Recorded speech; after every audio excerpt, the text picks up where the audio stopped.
അപ്പോ ഇദ്ദേഹത്തിനെ ആശുപത്രി അഡ്മിറ്റ് ചെയ്തപ്പോ ആ ഡോക്ടർ എങ്ങനെ പണ്ട് ചികിത്സിച്ചിട്ടുണ്ട്. ഡോക്ടർ ഇംഗ്ലണ്ടിൽ നിന്ന് വന്ന ആളാണ്, സിൻസിയർ ആയിട്ടുള്ള ഒരാൾ, ഡോക്ടർ MD ആണോ ഡോക്ടർ. അപ്പൊ എന്താ ചോദിച്ചു, നിങ്ങൾ ബ്ലഡ് കയറ്റിയോ? ഇല്ല. എത്ര ദിവസം ബ്ലഡ് കയറ്റോ? 3 ആഴ്ചയായി. അതെങ്ങനെയാത്? അപ്പൊ അദ്ദേഹം പറഞ്ഞു, ഇതുവരെ ഞാൻ കണ്ടിട്ടില്ല, ഞങ്ങളുടെ ശാസ്ത്രത്തിൽ ഇത് വിശ്വസിക്കാൻ പറ്റാത്തതാണ്. അതായത് വെറും പഴങ്ങളുടെ നീരും കരിക്കും വെള്ളം കുടിച്ചാൽ ബ്ലഡ് കൂടുന്നുള്ളത് ഞങ്ങൾക്ക് വിശ്വസിക്കാൻ പറ്റില്ല എന്ന്. ബ്ലഡ് കയറ്റിയാലേ ബ്ലഡ് കൂടും നമ്മൾ പഠിച്ചുള്ളൂ എന്ന് തുറന്നു പറഞ്ഞു. I appreciate you. അദ്ദേഹത്തെ എന്റെ കൊന്നാട് ഇരുത്തി സംസാരിച്ചു നേരം. എനിക്കറിയില്ല ശാസ്ത്രം, പഠിക്കണമെന്ന് ആഗ്രഹമുണ്ട്, പിന്നീട് മനസ്സിലാക്കാന്ന് പറഞ്ഞു. ഇത് അറിയില്ല ആർക്കും. ഉപവാസത്തിൽ കൂടി ബ്ലഡ് കൗണ്ട് കൂടും, RBC കൂടും, WBC കുറയും. WBC കൂടിക്കഴിഞ്ഞാൽ അതും കുറയും ചെയ്യും, ഇല്ലാതാവില്ല. അത്ര വിശേഷപ്പെട്ടതാണ് ഉപവാസാദി കർമ്മങ്ങൾ. മാത്രമല്ല ശരീരത്തിലെ ഏത് അവയവവും റിപ്പയർ ചെയ്ത് പഴയ രീതിയിലേക്ക് പോകും. വിശ്രമം കിട്ടണം അവയവങ്ങൾക്ക്. നിങ്ങൾ ആമാശയത്തിന് വിശ്രമം വേണം. ഏറ്റവും കൂടുതൽ ഉപദ്രവിക്കുന്നത് നിങ്ങൾ ആമാശത്തെയാണ്. ജീവിതം തുടങ്ങിക്കഴിഞ്ഞാൽ അവസാന നിമിഷം വരെ തിന്നുകൊണ്ടേ ഇരിക്കല്ലേ, ആമാശ വിശ്രമില്ല. അപ്പൊ നിങ്ങൾ പഴങ്ങളുടെ നീരും കരിക്കും മുഴുവൻ കുടിക്കുമ്പോൾ ആമാശത്തിന് പൂർണ്ണ വിശ്രമം കിട്ടും. ആമാശയം പറയും, ഇത്രയോ നല്ല മനുഷ്യൻ ലോകത്തില്ല, ഇതുവരെ എന്നെ ഉപദ്രവിക്കായിരുന്നു, ആഴ്ചയിൽ ഒരു ദിവസമെങ്കിലും എനിക്ക് സുഖം കിട്ടിയല്ലോ, വിശ്രമം കിട്ടിയല്ലോ. ശരീരത്തിന്റെ എല്ലാ അവയവങ്ങൾക്കും വിശ്രമം കിട്ടും. ഞരമ്പുകൾക്ക് ബലം കൂടും, ഉറക്കം കൂടും. ഉറക്കം കൂടുന്നു പറഞ്ഞാൽ ഒരുപാട് ഉറങ്ങുന്ന ഒരാൾക്കും. ഉറക്കം എന്ന് പറഞ്ഞാൽ ആ നിദ്രയുടെ ഗുണം കൂടും. വിശപ്പ് വർദ്ധിക്കും. വിശപ്പില്ലാത്തവർക്ക് വിശപ്പ് വരും. ഉപവാസത്തിൽ കൂടി വിശപ്പുണ്ടാവാൻ വേണ്ടി മരുന്ന് കഴിക്കരുത്. വിശപ്പുണ്ടാവാൻ മരുന്നില്ല, ഉണ്ടെന്ന് പറഞ്ഞാൽ മിഥ്യാബോധമാണത്. ഉപവാസത്തിൽ കൂടി വിശപ്പുണ്ടാക്കുക. വിശപ്പില്ലെങ്കിൽ ഭക്ഷണം കഴിക്കരുത്. ഉപവാസത്തിൽ കൂടി വിശപ്പുണ്ടാക്കിയിട്ട് പിന്നെ ഭക്ഷണം കഴിക്കുക. അപ്പൊ ഉപവാസത്തിൽ കൂടി ഒരുപാട് ഗുണങ്ങളുണ്ട്. കയ്യിലോ കാലിലോ വ്രണം വന്നാൽ ഉപവസിച്ചാൽ മാറും. ഒരു മരുന്നും കഴിക്കേണ്ട ആവശ്യമില്ല. വ്രണങ്ങൾ ഉണങ്ങാനായിട്ട് ഏറ്റവും നല്ല മരുന്നാണ് ഉപവാസം. ഇത് മൃഗങ്ങൾക്കറിയാം, പക്ഷികൾക്കറിയാം. അവരുടെ കയ്യോ കാലോ ക്ഷതം വന്നാൽ അവരൊന്നും കഴിക്കാതെ കിടക്കും. പട്ടിണി കിടന്നാൽ അത് മാറ്റാം. മനുഷ്യന് മാത്രം അപ്പോഴും ഭക്ഷണം കഴിക്കണം, കൊണ്ടുപോകാ ഭക്ഷണം എന്നാണ് പറയുക. അല്ല, ഉപവസിച്ച് കഴിഞ്ഞാൽ വ്രണങ്ങൾ ഉണങ്ങും. ഏറ്റവും വലിയ വ്രണങ്ങൾ പോലും ഉണങ്ങിയെടുക്കാൻ പറ്റും. നിങ്ങൾ പറയുന്നത് ഉപവാസം എന്ന് പറഞ്ഞാൽ ഭക്ഷണം കുറയ്ക്കുക എന്നർത്ഥമുണ്ട്. ഒരു കംപ്ലീറ്റ് പട്ടിണി കിടക്കേണ്ട ആവശ്യമില്ല. ചില പ്രത്യേക കേസ് വരുമ്പോൾ ഉപവാസം എന്ന് പറഞ്ഞാൽ നിങ്ങൾ പച്ചക്കറി മാത്രം കൊടുക്കും, അല്ലെങ്കിൽ പഴങ്ങൾ മാത്രം കൊടുക്കും. ഇപ്പൊ കാല് വ്രണം വന്നു ഒരാൾക്ക്, കാല് മുട്ടിന്ന് കീഴ്പോട്ട് വരെ അലിഞ്ഞിരിക്കുക, എന്താ ചെയ്യുക? പ്രമേഹ രോഗമൊന്നുമില്ല. ഡോക്ടർ പറഞ്ഞു പ്രമേഹ രോഗമാണെന്ന്. ഞാൻ പറഞ്ഞു പ്രമേഹ രോഗമില്ല. അയാളുണ്ട് ചിരിച്ചു. എനിക്ക് പ്രമേഹമില്ല കിമേഹമില്ല സാറ്. പാവപ്പെട്ട മനുഷ്യനാ ഗ്രാമപ്രദേശത്ത്. എനിക്ക് പ്രമേഹമില്ല കിമേഹമില്ല ഒന്നുമില്ല, എനിക്ക് ഡയബറ്റീസോ ഇല്ല, ഒന്നുമില്ല. പിന്നെ ഇങ്ങനെ ഇത് വന്നോ? അതെനിക്കറിയാമോ? എനിക്കറിയാം എന്താണ്. അയാള് ആസ്മ മാറാൻ വേണ്ടി 10-20 കൊല്ലമായിട്ട് ഒരുപാട് ഡ്രഗ്സ് കഴിച്ചിരുന്നു. ഈ ഡ്രഗ്സ് മുഴുവനും ജീവൻ എടുത്ത് പുറത്തേക്ക് കളയുക. ഇത് മനസ്സിലാക്കാനുള്ള കഴിവുണ്ടോന്ന് എനിക്കറിയില്ല. ശാസ്ത്രജ്ഞന്മാർ കാലങ്ങോട്ട് പഴുത്തിട്ട് അളിഞ്ഞിട്ട് ഡോക്ടർ പറഞ്ഞു മുറിക്കേണ്ടി വരും പറഞ്ഞു. മുറിക്കാൻ ഞാൻ തയ്യാറില്ല. പഴങ്ങൾ മാത്രം കൊടുത്ത് 2 മാസം ഇട്ടു, കാല് ശരിയായി. ഓടി നടക്കാന്ന് ഒരു ടൈലറാ. കാല് മുറിച്ചാ പിന്നെ ടൈലർ ജോലി നടത്തോ? വീട് പട്ടിണിയാവില്ലേ? എന്റെ കാല് ശരിയായി. മാത്രമല്ല അങ്ങനെ ഹിമാലയം വരെ പോയിട്ട് വന്നു. ഇപ്പൊ ഹിമാലയത്തിൽ പോയിട്ട് വന്നു. ഇതൊക്കെ നമുക്ക് ഒരുപാട് അനുഭവങ്ങളുണ്ട്. എല്ലാം മനസ്സിൽ തോന്നിയത് പറയുന്നേ ഉള്ളൂ. അപ്പൊ ഉപവാസത്തിൽ കൂടി തന്നെ പഴങ്ങൾ മാത്രം കഴിച്ചിട്ട് കാല് മുറിക്കാതാക്കി. ചിലർക്ക് പച്ചക്കറി മാത്രം കഴിച്ചിട്ട് കാല് മുറിക്കാതാക്കും. അത് പ്രമേഹ രോഗിയാണെങ്കിൽ. ഒരു 10-30-35 പേരുടെ കാലും കൈയും കാലും മുറിക്കണം എന്ന് പറഞ്ഞത് ഇല്ലാതാക്കിയിട്ടുണ്ട്. പച്ചക്കറികൾ കൊണ്ടും ഇളനീര് കൊണ്ടും പഴങ്ങൾ കൊണ്ടും മുറിക്കാതാക്കിയിട്ടുണ്ട്. ഡോക്ടർമാർ നിസ്സർണം മുറിക്കേ പറ്റൂന്ന് പറയും. ഞാൻ പറഞ്ഞു മുറിക്കാണ്ടാണ് നോക്കട്ടെ എന്ന് പറഞ്ഞു. മുറിച്ചാൽ. അപ്പൊ അതുകൊണ്ട് ഉപവാസം കൊണ്ട് ഒരുപാട് ഗുണങ്ങൾ കിട്ടും. ശ്വാസകോശത്തിൽ നിങ്ങൾക്ക് ബ്രീത്തിങ് ശരിയാവും. നിങ്ങളുടെ ഹൃദയമിടിപ്പ് കുറയും. പറഞ്ഞാൽ നിന്നൂലാട്ടോ, പേടിക്കൊന്നും വേണ്ട. ഒരുപാട് ഹൃദയം പിടിക്കുന്ന നല്ലതല്ലല്ലോ. ശ്വാസകോശം നിങ്ങൾക്ക് 15 തവണ എന്നുള്ളത് 12-10 ആവും ഉപവാസ ദിവസം. നെഞ്ചെടുപ്പ് കുറയും. ഒരുപാട് വിശ്രമം കിട്ടും. എല്ലാവരും വിശ്രമം കിട്ടും. ആ വിശ്രമം കിട്ടുന്നതോടുകൂടി ശരീരത്തിന്റെ ആരോഗ്യാവസ്ഥ നില എപ്പോഴും മെച്ചപ്പെട്ടുകൊണ്ടേയിരിക്കും. കീഴ്പോട്ട് വരില്ല. ആരോഗ്യ നിലവാരം മേപ്പോട്ടാണ് പോകേണ്ടത്, കീഴ്പോട്ട് വരരുത്. ഇത്രയും കാര്യം മനസ്സിലാക്കൂ. ഇതാണ് ഉപവാസത്തിന്റെയും എല്ലാം ഒരു ശാസ്ത്രീയമായി ഇരുത്താൻ പറയുന്നത്. പ്രകൃതി ചികിത്സയുടെ ഒരു ഭാഗങ്ങളെല്ലാം കഴിഞ്ഞു. ഇനി കുറെ വ്യായാമങ്ങളും ചില അഭ്യാസങ്ങളും കാണിക്കാൻ പോവാം. അഭ്യാസം കാണിക്കുന്നില്ലെങ്കിൽ എനിക്ക് അഭ്യാസം അറിയില്ല കേട്ടോ. ഞാൻ പറയാണ്, നിങ്ങൾ യോഗാഭ്യാസം പറയണില്ലേ, ചില പ്രത്യേക രീതിയിലുള്ള കറക്റ്റീവ് എക്സർസൈസസ്, മനുഷ്യ ശരീരത്തിൽ വരുന്നതായിട്ടുള്ള ചില വക്രതകളും വിഷമങ്ങളും മാറ്റാനുള്ള എക്സർസൈസ് കാണിക്കാൻ പോവാണ്. ഒരുപക്ഷെ എക്സർസൈസ് കാണിക്കാൻ എനിക്ക് മുകളിലിരുന്ന് എക്സർസൈസ് കാണിക്കാൻ പറ്റില്ല. അപ്പൊ ഇതുമാതിരി വേണമെങ്കിൽ 2-3 ബെഞ്ചിട്ട ഞാൻ മുകളിൽ കിടന്ന് കാണിക്കാം. പറ്റുമോ? ഇതുമാതിരി ഇടാൻ പറ്റുമോ? എന്നാ എടുത്തുകൊണ്ടിരും എന്നിട്ടൊന്ന് കെട്ടണം. ഞാൻ തലകുത്തി വീഴാൻ പാടില്ല. നീ കിടന്ന് മുകളിൽ കിടന്ന് കൊണ്ടുവരും. ചെയ്തു എടുത്തുകൊണ്ടിരും. യോഗാഭ്യാസം ചെയ്യണോ? യോഗാഭ്യാസത്തെ പറ്റി നല്ല അഭിപ്രായമാണ് എനിക്ക്. പക്ഷെ ഗൃഹസ്ഥികളായ നമുക്ക് ഈ യോഗാഭ്യാസം കൊണ്ട് ഗുണം കിട്ടുമോ എന്ന് ചോദിച്ചാൽ മുഴുവനും പറയാൻ സാധ്യമല്ല. എന്തെന്നാൽ യോഗാഭ്യാസത്തില് വളരെ കഠിനമായ യോഗങ്ങളുണ്ട്. അത് ചെയ്താൽ വിപരീത ഫലമേ കിട്ടുകയുള്ളൂ എന്നുള്ളത് മനസ്സിലാക്കണം. അതുകൊണ്ട് ഈ യോഗാഭ്യാസങ്ങളിൽ എല്ലാം കൂടെ ചേർത്തതായിട്ടുള്ള ഒരു യോഗമുണ്ട്. അതാണ് സൂര്യ നമസ്കാരം. ഈ സൂര്യ നമസ്കാരത്തിൽ 12 യോഗ അടങ്ങിയിട്ടുണ്ട്. 12 യോഗാഭ്യാസന മുദ്രകൾ അടങ്ങിയിട്ടുണ്ട്. അപ്പൊ സൂര്യ നമസ്കാരം ചെയ്താൽ മതി നമ്മളെല്ലാവരും. അതുകൊണ്ട് ആ സൂര്യ നമസ്കാരം കൊണ്ട് നിങ്ങൾക്ക് യോഗാഭ്യാസത്തിന്റെ ഗുണം മുഴുവനും കിട്ടും എന്നുള്ളത് സത്യം. സൂര്യ നമസ്കാരം ഞാൻ കാണിച്ചു തരാം. പിന്നെ ഇത് കൂടാതെ അപ്പൊ സൂര്യ നമസ്കാരം ചെയ്തു കഴിഞ്ഞാൽ 12 യോഗാഭ്യാസം കൂടി ചെയ്യുന്നതുകൊണ്ട് നിങ്ങൾക്ക് മനസ്സിന് വിഷമം ഉണ്ടാവില്ല. യോഗാഭ്യാസം ചെയ്തില്ലല്ലോ എന്നുള്ള സങ്കടം വേണ്ടാന്ന്. യോഗാഭ്യാസത്തില് ചില യോഗങ്ങളെല്ലാം വളരെ കഠിനമാണ്. പ്രത്യേകിച്ചിട്ട് ഗൃഹസ്ഥികളായ ആൾക്കാര് ചില യോഗാഭ്യാസം ചെയ്യാൻ പാടില്ല. ഒന്നാമത് തലകുത്തി നിൽക്കുക. ഇത് വളരെ അപകടമുള്ള യോഗാഭ്യാസമാണ്. ഈ നേരെ നിൽക്കാൻ പഠിച്ചാൽ മതി, തലകുത്തി നിൽക്കാൻ പഠിക്കണ്ട. നേരെ നിൽക്കാൻ പഠിക്കാം. ഈ തലകുത്തി നിന്നുകൊണ്ട് നിങ്ങൾ അപഥ്യമായിട്ട് ജീവിതം നയിച്ചിട്ട് മത്സ്യവും മാംസവും മുട്ടയും കഴിച്ചിട്ട് സിഗരറ്റും ബീഡിയും വലിച്ച് കള്ളും കുടിച്ചിട്ട് തലകുത്തി നിന്നാൽ നിങ്ങളുടെ ആയുസ് വേഗം ഒടുങ്ങും. Don't do it. പറയാൻ നിവൃത്തിയില്ല. അങ്ങനെയുള്ള 1-2 കേസ് എനിക്കറിയാം. യോഗാഭ്യാസം ചെയ്തു, തലകുത്തി നിൽക്കാൻ പറഞ്ഞു, മൂപ്പര് ഇഷ്ടം പോലെ വലിച്ചിരുന്നു. ഇനി തലകുത്തി നിൽക്കുമ്പോഴും വലിച്ചോന്ന് എനിക്കറിയില്ല. കണ്ടിന്യൂസ് ചെയിൻ സ്മോക്കറായിരുന്നു. തലയിൽ ഹെമറേജ് വന്നിട്ട് പൊട്ടി തകർന്നിട്ട് അങ്ങനെ ഇന്നും പരാശി കിടക്കാണ്. എറണാകുളത്ത് കിടപ്പുണ്ട്. 10-15 കൊല്ലമായി കിടപ്പാ. ഹെമറേജ് വരും തലയിൽ. അപ്പൊ തലകുത്തി നിൽക്കണ്ട, നേരെ നിൽക്കാൻ പഠിക്കും. പിന്നീട് ചില യോഗാഭ്യാസമുണ്ട്. അതായത് ഈ വയറും വെച്ചുകൊണ്ട് നൗളി ഉഡ്യാൻ എന്നൊക്കെ പറഞ്ഞുകൊണ്ട്. ഒന്നാമത് നമ്മുടെ വയറിന്റെ സ്ഥിതി നമുക്ക് എല്ലാവരുടെയും മോശമാണ്. വയറ് സകലർക്കും കുഴപ്പം ഇവിടെയാണ്. സകല കുഴപ്പത്തിന് ഇവിടെയാണല്ലോ കുഴപ്പം. ആമാഹി സർവരോഗാണാം എന്ന് ആയുർവേദത്തിൽ പറയുന്നുണ്ട്. ആമമാണ് നിങ്ങളുടെ ആമാശയമാണ് സർവ്വരോഗത്തിനെയും അടിസ്ഥാന കാരണം എന്ന് പറയുന്നുണ്ട്. അപ്പൊ അങ്ങനെയുള്ള ഈ കുടലിലേക്ക് പിടിച്ചിട്ട് അങ്ങോട്ടും ഇങ്ങോട്ടും വട്ടം തിരിച്ചിട്ട് ചക്രം ശ്വാസം ചെയ്യിക്കുന്നത് അത് നല്ലതല്ല. എനിക്കറിയില്ല ആ വിദ്യ. ഞാനിതൊക്കെ ഒരു കാലത്തെ അറിയില്ലാത്തതുകൊണ്ട് പലതും ചെയ്യാൻ നോക്കിയിട്ടുണ്ട്. പക്ഷെ വിജയിച്ചില്ല. എന്തൊക്കെ പറഞ്ഞത് ഈ വയറ് മുഴുവൻ ഉള്ളിലേക്ക് വലിച്ചെടുക്കണമെന്ന് നോക്കി ശ്രമിച്ചിട്ട് ഉള്ളിലേക്ക് പോയില്ല. അന്ന് കുറെ വയറുണ്ടായിരുന്നെങ്കിൽ കൂടുതൽ ഉണ്ടായിരിക്കും. ഇപ്പൊ വയറില്ല. വയറ് മുഴുവൻ ഇങ്ങനെ നിന്നുകൊണ്ട് ഉള്ളിലേക്ക് വലിച്ചെടുക്കുക. എന്നിട്ട് അതിങ്ങനെ മുമ്പോട്ട് കൊണ്ടുവരിക. എന്നിട്ട് ഉള്ളിൽ കയറുന്ന ഇങ്ങനെ ചക്രം കറക്കുക. ഇതാണ് ചെയ്യാൻ പാടില്ല. ഇത് ചെയ്താൽ ചിലപ്പോ വലിയ അപകടം വരും.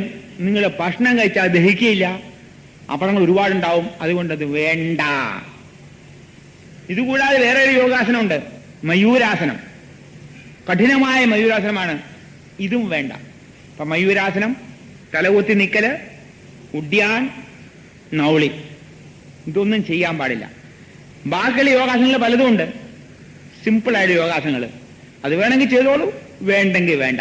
സൂര്യ നമസ്കാരം ചെയ്യാൻ നിങ്ങൾക്ക് അത് മതി. എല്ലാവരും ഗൃഹസ്ഥികളാണ്. ഇനി യോഗാഭ്യാസവും അഭ്യാസമൊക്കെ വേണമെങ്കിൽ എല്ലാം ത്യജിച്ചിട്ട് ഭാര്യയെയും മക്കളെ ഉപേക്ഷിച്ചിട്ട് നേരെ ഹിമാലയത്തിൽ പോയിട്ട് എന്തുകൊണ്ട് ചെയ്തോളൂ. ഞാൻ സൂര്യ നമസ്കാരം കാണിച്ചു തരാം. അത് വരും കൂടെ.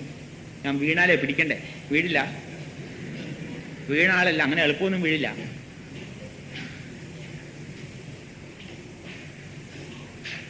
ഇങ്ങനെ കുത്തരുത്, ഇങ്ങനെ കുത്തുന്നത് ശരിയല്ല. മുട്ട് വളയാതെ ഇങ്ങനെ ഈ കാല് പുറകോട്ട് കൊണ്ടുവരിക, ഈ കാല് പുറകോട്ട് കൊണ്ടുവരിക, രണ്ട് കാലം പുറകോട്ട് കൊണ്ടുവരിക.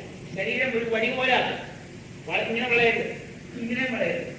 എന്നിട്ട് സാഷ്ടാംഗ നമസ്കാരം മേപ്പോട്ട് വളയും, വില്ല് മാറ്റും, കീഴ്പോട്ട് വളയും, ഉപ്പിട്ട് നേരത്തെ കൂട്ടുക.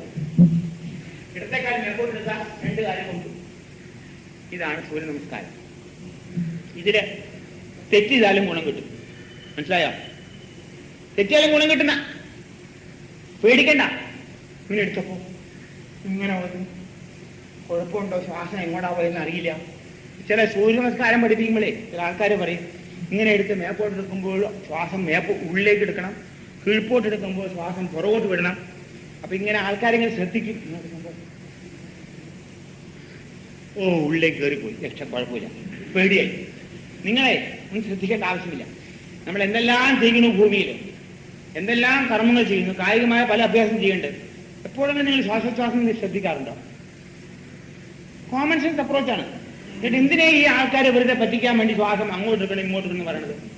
നിങ്ങൾ ഈ വ്യായാമം ചെയ്യുമ്പോൾ ശ്വാസോച്ഛ്വാസം ഓട്ടോമാറ്റിക്കായിട്ട് അവർ പറയണേക്കാൾ ഭംഗിയായി നടക്കും. നിങ്ങൾ ആ പുസ്തകത്തിൽ പോയിട്ട് പേടിച്ച് വരച്ച് ഇനി ശ്വാസം അങ്ങോട്ട് എടുക്കണം ഇങ്ങോട്ട്. ഇപ്പൊ ഇങ്ങനെ നിൽക്കുമ്പോഴേ പറയും ശ്വാസം മേപ്പോട്ടെടുക്കണം. അയ്യോ, കീഴ്പോട്ടായി ദൈവമേ, എന്താ ചെയ്യാം? ഇനി മേപ്പോട്ട് എടുക്കുന്ന വരെ കാലത്ത് കൊണ്ടെന്നൊക്കെ ആയിരിക്കും ചോദ്യം. ഭയപ്പെടേണ്ട ആവശ്യം. അതൊക്കെ വെറുതെ മനുഷ്യനെ പറ്റിക്കാൻ വേണ്ടി ചില പുസ്തകങ്ങൾ എഴുതിയിട്ടുണ്ട്. നിങ്ങൾ പേടിച്ച് വരച്ച് ശ്വാസം അങ്ങോട്ട് പോകണം ഇങ്ങോട്ട് പോകണം. ശ്വാസോച്ഛ്വാസം ചെയ്യേണ്ടത് ജീവന്റെ കർമ്മമാണ്. നിങ്ങൾ ഏത് ജോലി ചെയ്താലും ഏത് കർമ്മത്തിന് വ്യാപരിതനായാലും ശ്വാസോച്ഛ്വാസം ശരിക്കും നടന്നോളും, വേണ്ടവർ നടന്നോളും.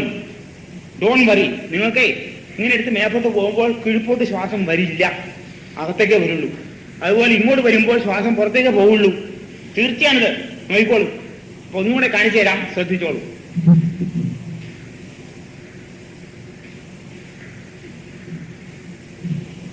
നെറ്റി മുട്ടണം. നെറ്റി മുട്ടില്ല, നെറ്റി മുട്ടേ കാല് പൊങ്ങുമില്ലേ?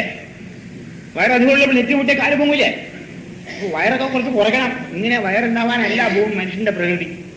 അപ്പൊ അതുകൊണ്ട് ഈ സാഷ്ടാംഗം നിങ്ങൾ നെറ്റി, നെഞ്ച്, രണ്ട് കൈ, എത്രയായി? 4 അല്ലേ? മുട്ട്, ഈ 2 ഉപ്പുറ്റിയല്ല, തള്ളവരല്. ഇതാണ് അഷ്ടാംഗം, സാഷ്ടാംഗ നമസ്കാരം. നമസ്കരിക്കാൻ പഠിക്കൂ ആദ്യം. ഇതാണ് ഏറ്റവും വലുത്. നമസ്കരിക്കാൻ ആദ്യം പഠിക്കേണ്ടത്. ആ സാഷ്ടാംഗ നമസ്കരിക്കുന്നതോട് നിങ്ങൾ സർവവും നിങ്ങൾ സമർപ്പിക്കുകയാണ് ഈശ്വരന്റെ മുമ്പിൽ. അതാണ് നിസ്കാരവും അത് തന്നെയാണ്. നിസ്കാരം മുസ്ലിങ്ങളല്ലേ നിസ്കാരം അത് തന്നെയാണ്. നമസ്കരിക്കാൻ പഠിക്കും. ഇത് വലിയ വിജയമാണ്. അതുകൊണ്ട് വിനയം വരും, ഒരുപാട് ആശ്വാസം കിട്ടും, ശരീരത്തിന് ഒരുപാട് ഗുണങ്ങൾ കിട്ടും. ഇത് കേൾക്കണില്ല, ഇത് മുക്കണം. അയ്യോ, ആ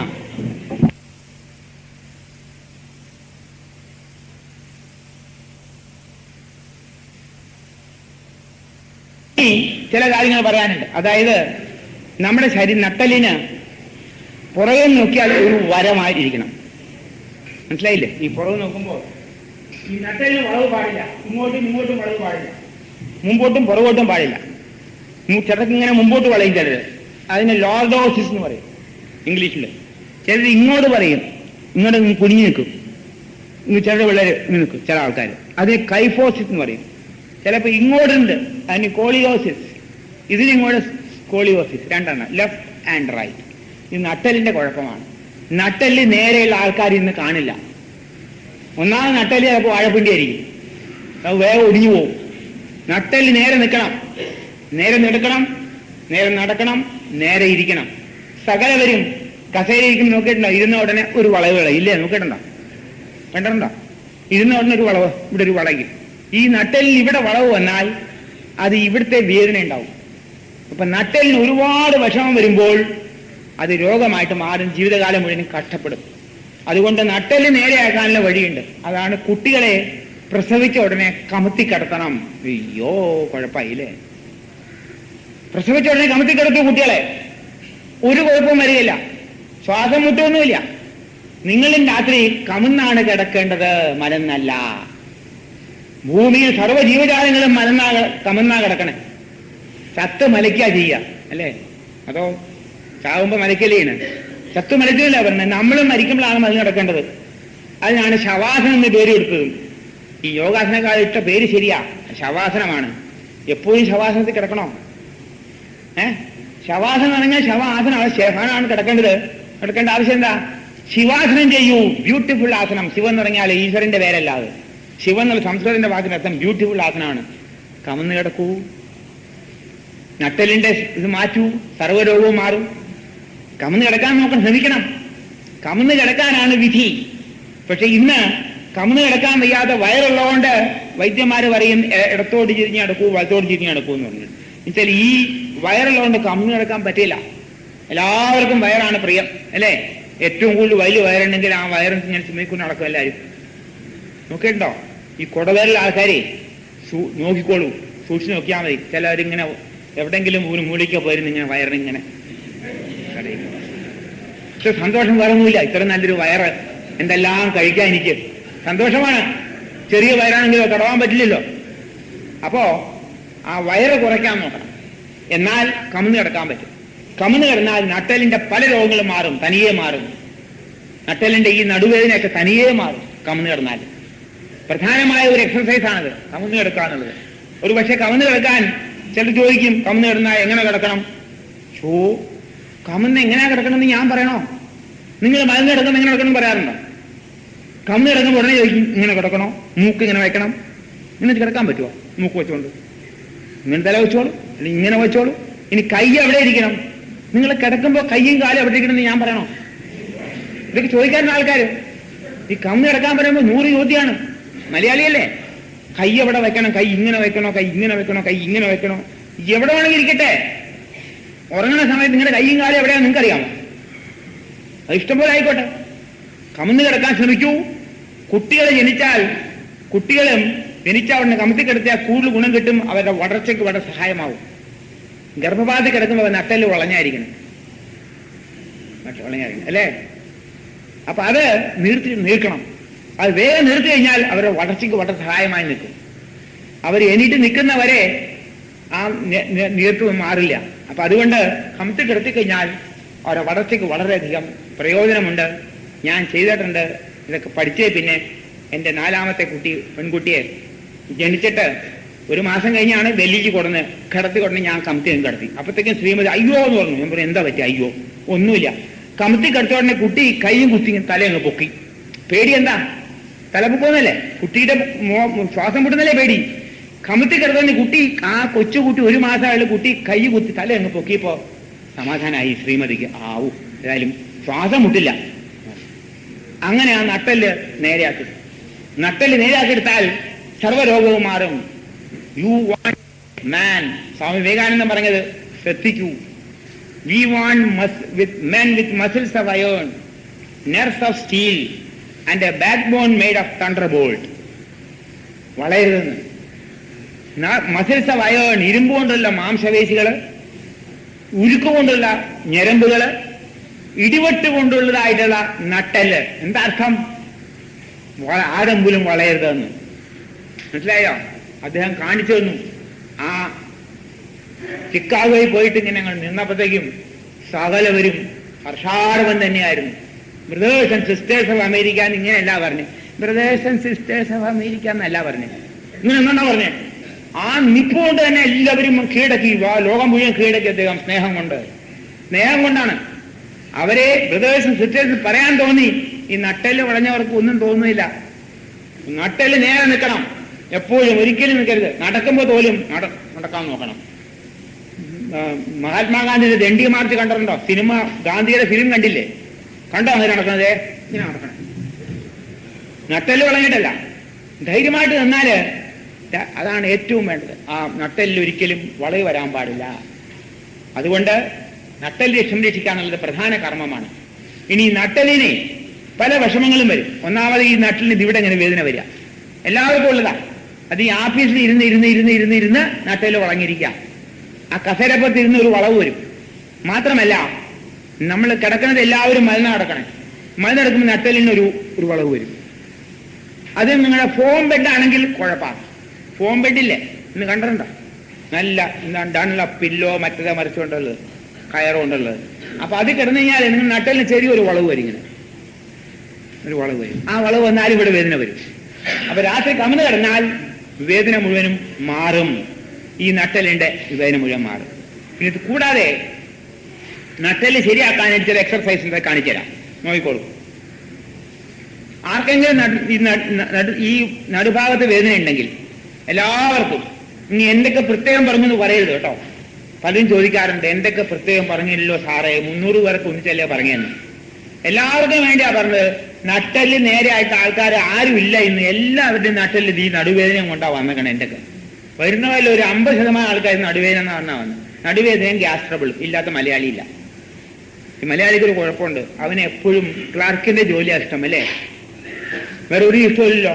ക്ലറിക്കലായിട്ട് കസേരപ്പുറത്ത് ഇങ്ങനെ ഇരുന്നിട്ട് ഇങ്ങനെ വളഞ്ഞ് ഇരിക്കും. അപ്പൊ ഇവിടെ മുഴുവനും വളയും. അപ്പൊ ഇത് ശരിയാക്കാനായിട്ട് എക്സർസൈസ് കാണിച്ചു തരാം. സിമ്പിളാണ്. ഇത്രയും ലളിതമായ എക്സർസൈസ് ലോകത്തില്ല. അത് ഇതിന് നട്ടലിൽ നെടുവേദന വന്നാൽ എന്താ ചെയ്യുക? നമ്മളെല്ലാവരും ആശുപത്രിയിൽ പോയിട്ട് കാലുമ്മ കുറെ കല്ല് കെട്ടിയിടും, കഴുത്തിൽ ഒരു ചെയിൻ കെട്ടി പിടിച്ച് വലിച്ചു കെട്ടും. എന്നിട്ട് നട്ടല് ശരിയാക്കാന്ന് പറഞ്ഞുകൊണ്ട് നട്ടല് ഇവിടെ കശേരുക്കളുണ്ട്. പ്രത്യേകിച്ച് ലംബാർ റീജിയൻസിലെ 5 ലംബാർ റീജിയനിലെ 5 ബെയറിങ്സ് ഉണ്ട്. ഈ ബെയറിങ്സ് തെറ്റിക്കഴിഞ്ഞാൽ അവിടെ വേദന വരും. ഈ ബെയറിങ്സും നട്ടലെല്ലാം പിടിച്ചു നിർത്തിയേക്കുന്നത് 4 സെറ്റ് ഓഫ് ഇതാണ് മസിൽസ് ആണ്. 4 സെറ്റ് മസിൽസ് ഉണ്ട്. ഒന്ന് vertical muscle, horizontal muscle, oblique muscle, oblique muscle, പിന്നെ സെൻട്രൽ ആയിട്ടുള്ളതുണ്ട്. 5 സെറ്റ് ഓഫ് മസിൽസ് ഉണ്ട്.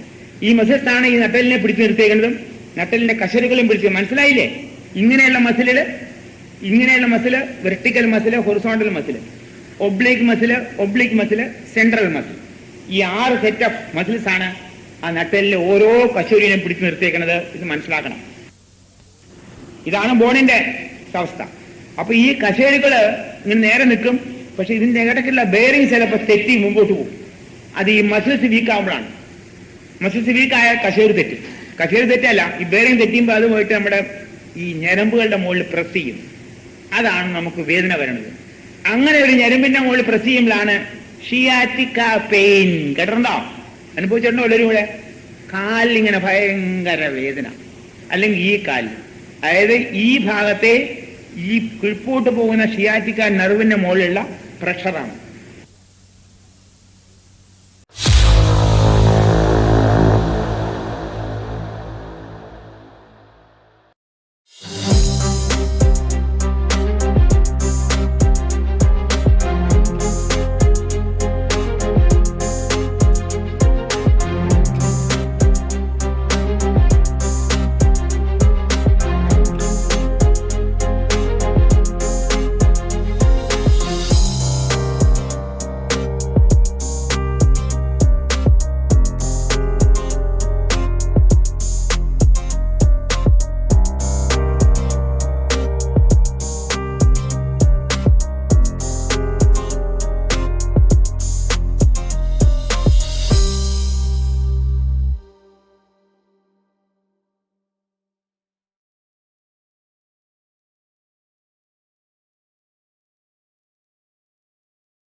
അപ്പൊ ഇതെല്ലാം എക്സർസൈസ് കൊണ്ട് മാറ്റാൻ സാധ്യമാണ്.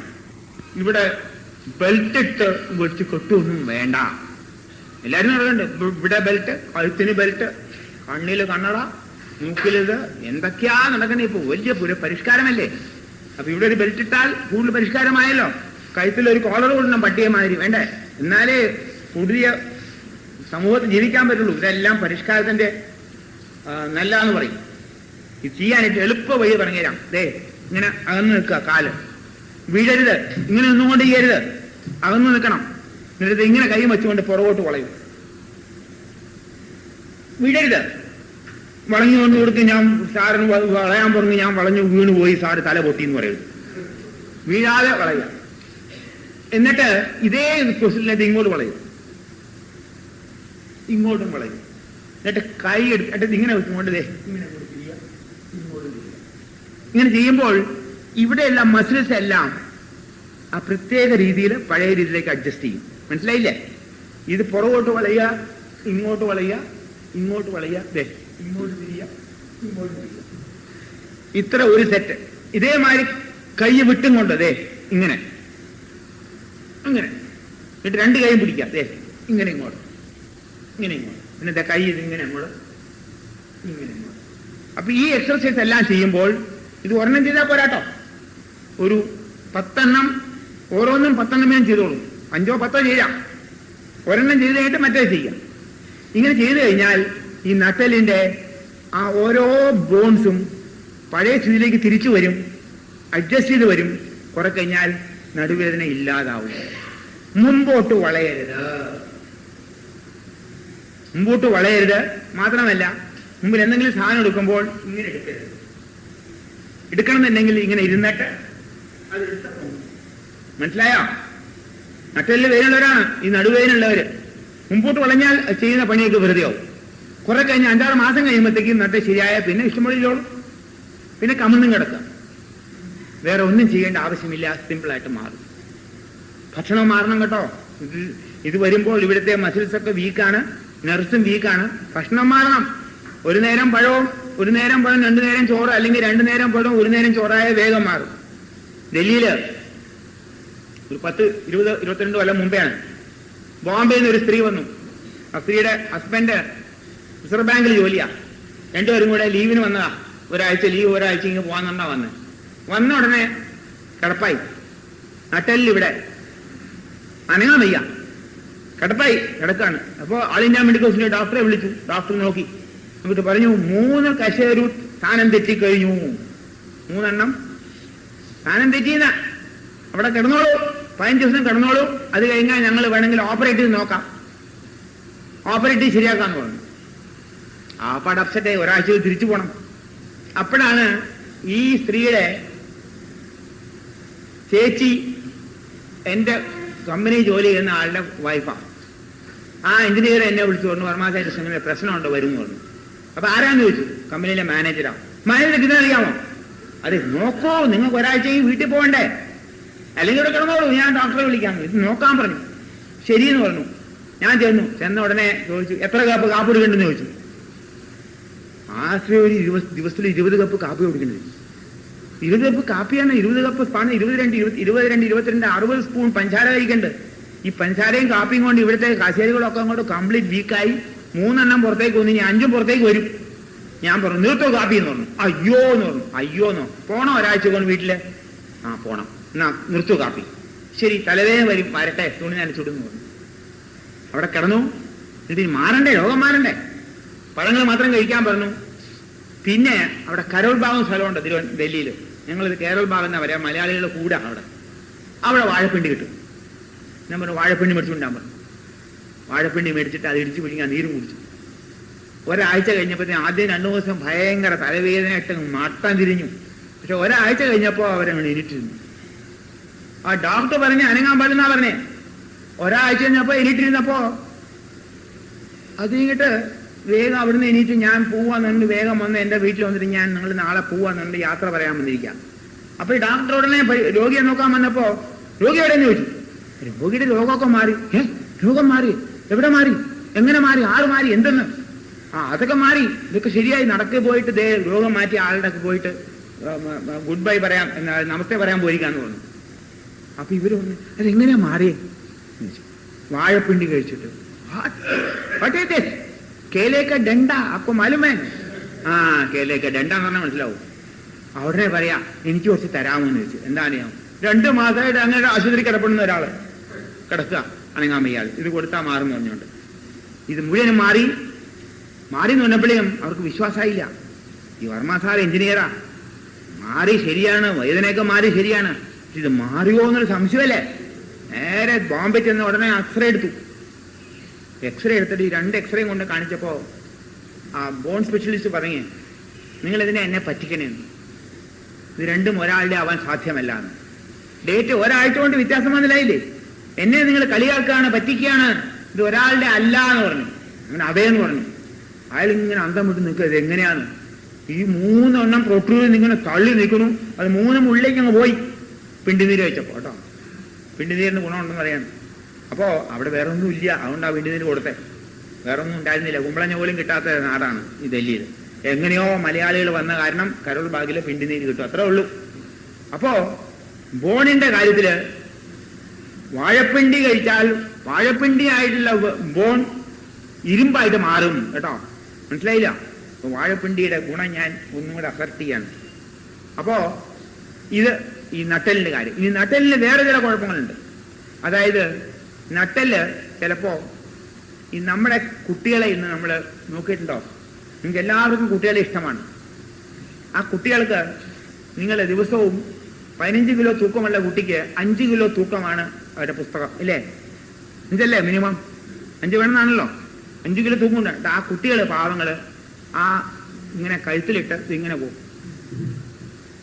ഈ കടയില് സാമാനം തൂക്കുന്ന ആൾക്കാരില്ലേ, അതേമാതിരിയാ പിള്ളേര് പോകണം. സ്കൂളിൽ പോകണ എല്ലാം ഇങ്ങനെ പോവാ. കുറെ കഴിഞ്ഞാൽ ഈ നട്ടലങ്ങ് വളയും. നട്ടല് വളയും ഇങ്ങനെയാവും പിള്ളേര്. എന്റെ പോകുന്നൊരു കുട്ടിയെ കൊണ്ട് കുട്ടി ഇങ്ങനെ നിൽക്കണു, നേരെ നിൽക്കണില്ല. എന്താ ഇതിങ്ങനെ വളഞ്ഞ് പിഞ്ചു ബോണല്ലേ, വളഞ്ഞിങ്ങനെയായി. ഇങ്ങനെ മൊത്തം ഒടുക്കം വലിയ ബുദ്ധിമുട്ടാണ് ഇതൊക്കെ മാറ്റാനൊക്കെ. ഇങ്ങനൊരു സൂക്കട്. അത് കഴിഞ്ഞ് ചില സമയത്ത് നട്ടല് വീക്കായിരിക്കും, ചിലപ്പോൾ പുറകോട്ട് വളയും ഇങ്ങനെ.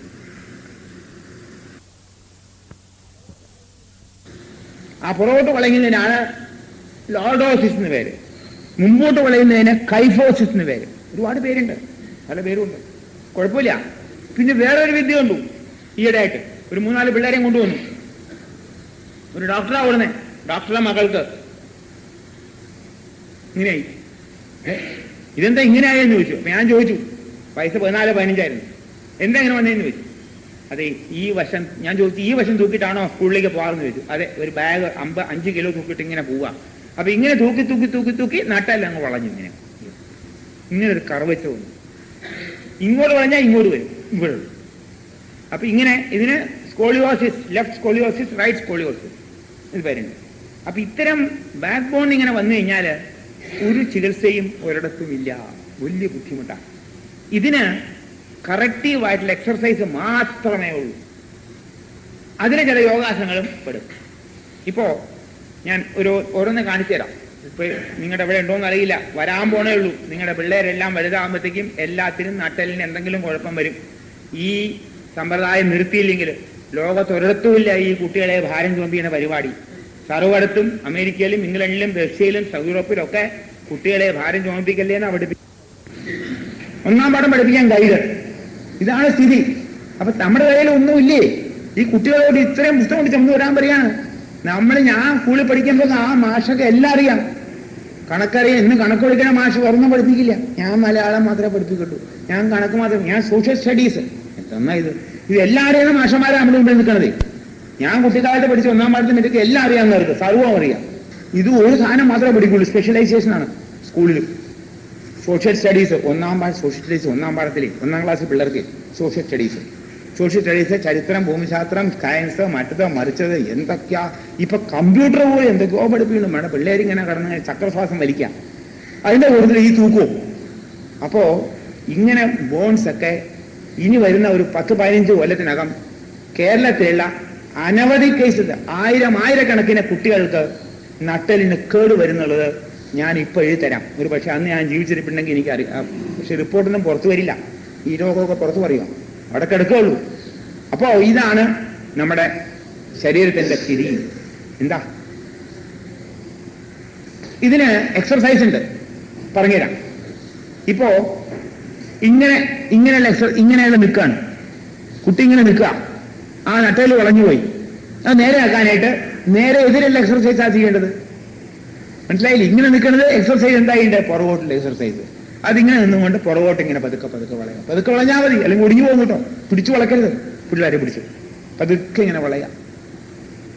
അത് കഴിഞ്ഞിട്ട് കമിഴ്ന്ന് കിടന്നിട്ട് ഭുജംഗാസനം എന്നൊരു ആസനമുണ്ട്, അത് ചെയ്യണം.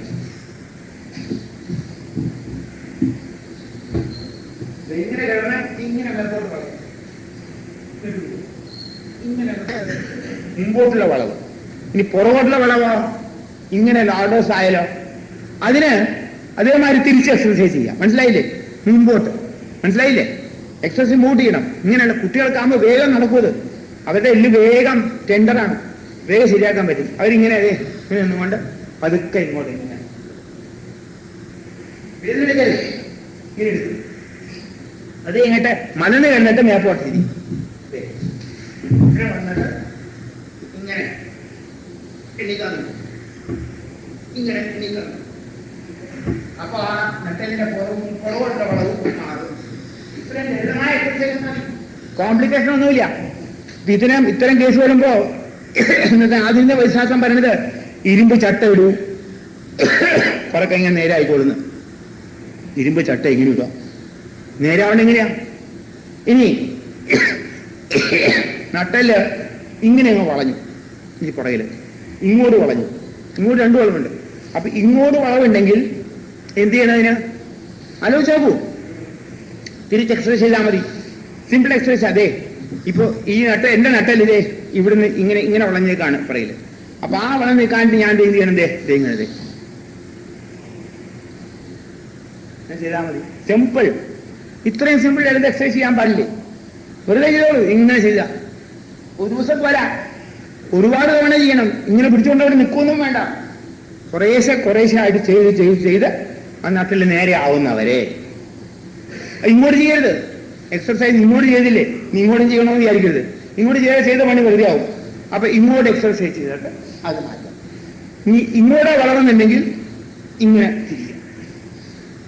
അപ്പൊ ഈ നട്ടലിന്റെ വളവുകളെ മാറ്റാനായിട്ട് ആ വളവിനെതിരായിട്ടുള്ള എക്സർസൈസ് എന്തായാലും മതി. വളരെ സാവധാനം, ശ്രദ്ധയോടുകൂടി, അഹിംസാത്മകമായ രീതിയിൽ. ഹിംസ ചെയ്യാൻ പാടില്ല, കുട്ടികളെ ഉപദ്രവിക്കരുത്. അതോടുകൂടി ഭക്ഷണത്തിനെയും ക്രമീയം വരുത്തുക. ഈ നട്ടല് വളയാനുള്ള കാരണം അധികവും ഇന്ന് കുട്ടികൾക്ക് കൊടുക്കുന്നതായിട്ടുള്ള പഞ്ചസാരയാണ്. പഞ്ചസാരയും ഞാൻ സർവ്വ വസ്തുക്കളും കൊടുത്ത നട്ടല് മുഴുവൻ വീക്കാവും, സർവ്വ അവയവവും വീക്കാവും. ആ പഞ്ചസാര നിർത്തണം. ശർക്കര കൊടുത്തോളൂ, കരിപ്പൊട്ടി കൊടുത്തോളൂ, തേൻ കൊടുത്തോളൂ. അപ്പൊ അങ്ങനെ ഈ ബോഡിയുടെ ഈ എക്സർസൈസ് ഇതൊക്കെ മാറ്റാനായിട്ട് ശ്രമിക്കാം. ഇനി പറയാനുള്ളത് കണ്ണിന്റെ കാര്യമാണ്. ഞാൻ ചോട്ടിൽ നിന്ന് വർത്തമാനം പറഞ്ഞാൽ നിങ്ങൾക്ക് കേൾക്കില്ലാവുന്ന ഇവിടെ തന്നെ നിൽക്കാം, കുഴപ്പമില്ലല്ലോ. കണ്ണിന്റെ കാഴ്ച നന്നാക്കാനായിട്ട് ചില എക്സർസൈസ് ഉണ്ട്. കണ്ണിന് കണ്ണട വെക്കേണ്ട ആവശ്യമില്ല. ഭൂമിയിലെ ഒരു ജീവജാലവും കണ്ണട വെക്കണില്ല. പശുവും വെക്കണില്ല, സിംഹവും വെക്കണില്ല, കടുവയും വെക്കണില്ല. ഉടനെ നിങ്ങൾ പറയുക അവർക്ക് കണ്ണ് കാണില്ല, ഇല്ല അവർക്ക് കണ്ണ് കാണുന്ന കുഴപ്പമില്ല. നിങ്ങളുടെ വീട്ടിൽ വളർത്തുന്ന പട്ടി പോലും ജീവാവസാനം വരെ പട്ടിക്ക് കണ്ണ് കാണുന്നുണ്ട്, ഇല്ലെന്ന് പറയട്ടെ. പൂച്ചയ്ക്കും അതെ, അവർക്ക് കണ്ണട വേണ്ട. മനുഷ്യന് കണ്ണട വേണം. കണ്ണട ഉണ്ടായാലും കണ്ണട ഇല്ലാന്നായിട്ടുണ്ട്, കണ്ണ് കാണാൻ വയ്യാത്ത സ്ഥിതി വന്നിട്ടുണ്ട്. ഇതിന് പല കാരണങ്ങളുണ്ട്. ഒന്നാമത് തെറ്റായ ഭക്ഷണരീതി, പ്രത്യേകിച്ച് ഡാൽഡ മുതലായ കഴിച്ചു കഴിഞ്ഞാൽ കണ്ണിന്റെ കാഴ്ച വളരെ വേഗം പോകും. ഡാൽഡയും പഞ്ചസാരയും മൈദയും കഴിച്ചാൽ കണ്ണിന്റെ കാഴ്ച മുഴുവനും നശിക്കാനുള്ള കാരണമുണ്ട്. അപ്പൊ കണ്ണിന്റെ കാഴ്ച വീണ്ടെടുക്കാനായിട്ട് ഏറ്റവും നല്ല വിദ്യകൾ പറഞ്ഞുതരാം. അതിന് ചില എക്സർസൈസ് ആണ് ഉള്ളത്, വേറെ ചില ചികിത്സകളുണ്ട്. അതായത് കണ്ണിന്റെ കാഴ്ച കുറവാണെങ്കിൽ ഭക്ഷണരീതി മാറ്റണം. ധാരാളം ക്യാരറ്റ് കഴിക്കണം. ക്യാരറ്റാണ് ഏറ്റവും നല്ല മാർഗം കണ്ണിന് കാഴ്ച നന്നാവാനായിട്ട്. ക്യാരറ്റ് ധാരാളം പച്ചയായിട്ടും വേവിച്ചതും കഴിക്കാം. എത്ര കഴിച്ചാലും കുഴപ്പമില്ല. ഇനി ക്യാരറ്റ് കഴിച്ചാൽ സൂക്കർ പിടിക്കുമെന്ന് വിചാരിക്കരുത്. ക്യാരറ്റ് കഴിച്ചാൽ കുഴപ്പമൊന്നും വരികയില്ല. പിന്നെ പച്ചയായിട്ട് പച്ചക്കറിയും മറ്റതും കഴിക്കണം. ഒരു നേരം ഉണ്ടാ മതി. കണ്ണിന് കാഴ്ച വീണ്ടെടുക്കണമെന്ന് ആഗ്രഹമുള്ള ആളുകൾ ഒരു നേരം ഊണ് കഴിച്ചു, 2 നേരം ധാരാളം ഫ്രൂട്ട്സ് കഴിച്ചു. ഫ്രൂട്ട്സ് കഴിച്ചിട്ട് കണ്ണിന്റെ കാഴ്ച കണ്ണട മാറ്റാനുള്ളതായിട്ടുള്ള ഒരു ഉദ്യമത്തിലേക്ക് മുമ്പോട്ട് പോകും. ധൈര്യമായിട്ട് പോകണം. അതിന് ചെയ്യാവുന്നത് കാലത്തും വൈകുന്നേരവും സൂര്യപ്രകാശം കൊള്ളുമ്പോൾ കണ്ണടച്ച് നോക്കൂ സൂര്യനെ. 5 മിനിറ്റ് മതി, 10 മിനിറ്റ് മതി, കൂടുതൽ വേണ്ട. 1 മണിക്കൂർ നോക്കുകയൊന്നും വേണ്ട. ആ കണ്ണടച്ച് നോക്കുമ്പോൾ കണ്ണിന്റെ കാഴ്ചയ്ക്ക് വളരെ വ്യത്യാസം വരും. കണ്ണ് തുറന്നു നോക്കരുത്. തുറന്നു നോക്കാൻ ശക്തിയില്ല എന്ന് മനുഷ്യന്.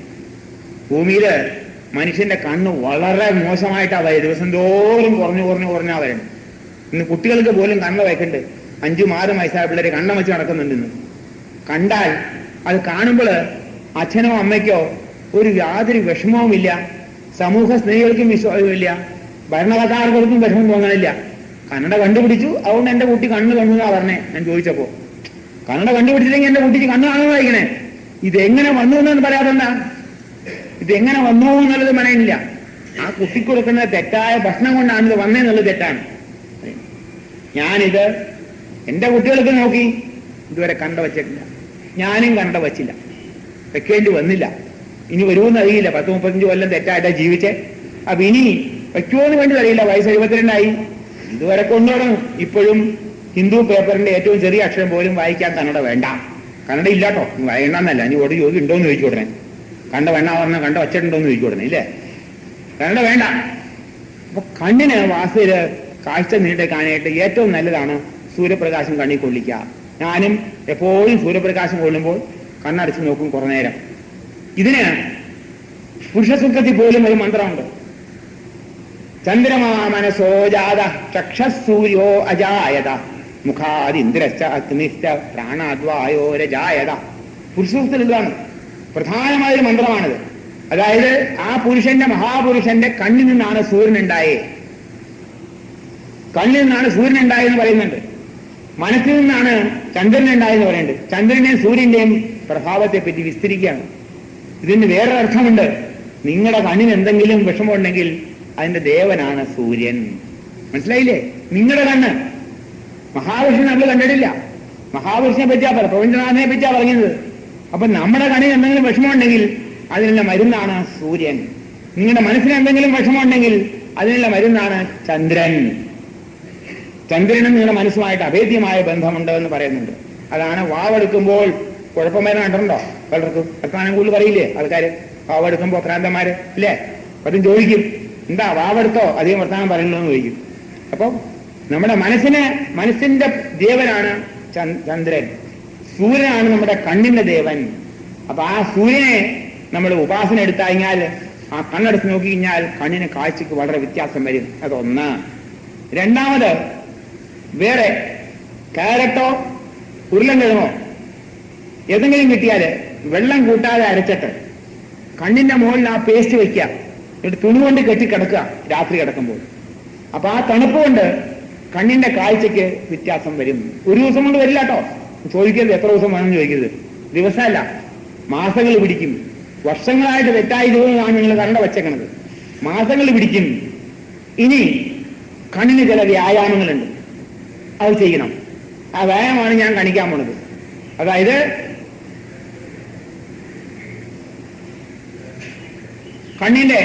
കണ്ണിങ്ങനെ വെച്ച് നമ്മൾ ഇരുന്നുകൊണ്ട് കസേരയ്ക്ക് ഇരിക്കാം.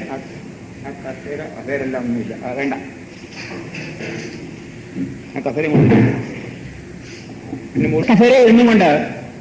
കസേര ഇരുന്നുകൊണ്ട് നിങ്ങൾ ഒരു എക്സർസൈസ് ചെയ്യണം. ദൂരെയുള്ള ഒരു പോയിന്റ് തീരുമാനിക്കുക. എവിടെയെങ്കിലും ദൂരെയായിട്ട് പോയിന്റ്, എവിടെയെങ്കിലും ഒരു തെങ്ങോ കവുങ്ങോ പതിവായിട്ട്. നിങ്ങൾ ഇരിക്കണതിന്റെ അടുത്ത് ജനലിന്റെ മുകളിലും ഒരു പോയിന്റ്, ഒരു പൊട്ട് വെച്ചാൽ മതി. ഇന്ന് ഭയങ്കര പൊട്ടുക വരുന്നുണ്ട് ഇല്ലേ? റെഡിമെയ്ഡ് പൊട്ട് വരുന്നില്ലേ? മുങ്ങുമ്പം തുറണ്ടാണ്. ആ റെഡിമെയ്ഡ് പൊട്ടെന്ന് പറഞ്ഞാൽ ചീത്ത ആകുമ്പോൾ എടുത്ത നമ്മുടെ ആ ചുമരുമ്പിൽ എവിടെയെങ്കിലും വയ്ക്കുക. എന്നിട്ട് അവർ ഇരുന്നുകൊണ്ട് ആദ്യം ആ പൊട്ടിന്റെ മുകളിൽ നോക്കുക.